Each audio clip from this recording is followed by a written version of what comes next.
How you doing, everybody? This is Jonathan for Brookdale Fun and Fitness. I wanted to talk a little bit about preparation while working a 9 to 5. Now, some of you might say, you're a trainer, you can eat whenever you want, you make your own schedule. I actually spent about 3 years working as a business banker for Chase. So I understand what it can be like, especially since it was retail banking, where it seems like you get in, you want to take your lunch at 12, but then another customer comes in, and then another customer, and then another customer. Before you know it, you're starving, it's 3 p.m., you're looking at the snack box, your lunch is cold, everybody ordered their food, the pizza looks good, the pasta looks good, you're looking at your salad, you're like, I don't want this. So you're going to have to learn to say no. It's really going to be getting good with the word no and sticking to your plan, especially if you've seen my video on consistency. I'll put a link right here so you can watch that afterwards. But in terms of preparation, you really just have to know that you're giving a specific amount of time and that's entitled to you at work. Alright, so whether it's a half-hour lunch or an hour lunch, most 8-hour jobs give you a half-hour lunch and then I guess 2 15-minute breaks. At least that's how it was for me at my bank. And you have to understand that no matter what, the customers are always going to be coming in.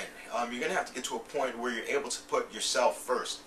So this is what I did, and I hope you can find this helpful and incorporate this into your lifestyle. Every time I went to work, I basically had a shopping bag with all my meals in there. I would have my breakfast before I got to work, or if not, I would just have oatmeal.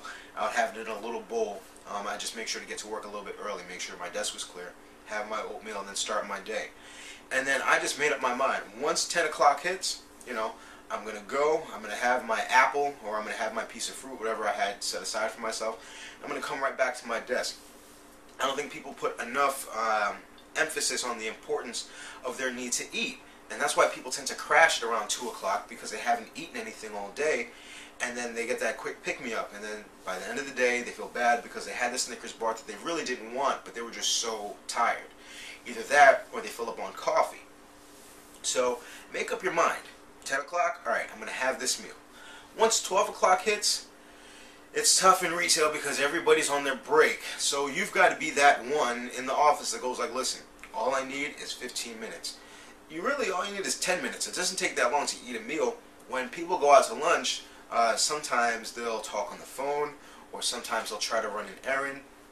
You got to get better with your schedule. Leave your errands for later and understand that feeding your body with the proper nutrition is going to be the most important thing. So instead of taking your half-hour lunch, take 15 minutes. Alright, take your 10-minute break, take your 15-minute lunch, and then once 3 p.m. hits, have that last snack or whatever to power you through to the last 2 hours of your workday. And you're going to find that you will get through your entire workday without crashing as much. People may give you a little bit of grief in the beginning for being more assertive about you, but to be quite honest, 50 years from now, if you have, health issues, are they going to call you and say, hey, I really appreciate you never, taking time out for yourself when you were at work and pushing the papers or seeing that client that I was too lazy to see? Let's be honest, that's what it is. The manager's job is to make sure to get as much work out of you. So take some time and put yourself first. It doesn't take that long to go to the bathroom. If you really had to go, you just get up and go. So put the same amount of importance into the food that you eat. Prepare it the night before or early that morning. Bring it in with you, and then when people want to order, just don't even look at them. They're going to say, well, we're ordering from Vinny's Pizza today. You're going to be more mad at yourself later for eating the food, and you've already done all that work to prepare it. So, get into your own zone. Alright, if you want to do something, link up with somebody that's trying to lose weight as well. Shoot them a text message. What are you having for lunch? Well, I'm having what I made. Yeah, so am I. Get your support system going.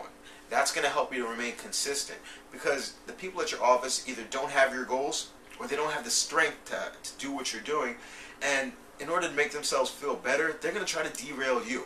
That's really the case. So you have to put yourself first, get a consistent schedule, find somebody that's trying to lose weight with you, and just do it. Stay consistent and you'll lose the weight no problem. So I hope you found this helpful. Don't listen to the naysayers or the enablers. If they want to order from the Chinese food place or the fast food place, let them do that. You're going to feel a lot happier once you've lost your weight, and you never know, they might follow suit and take advice from you in a couple of months. Alright, so I hope you found this helpful. Have a good day.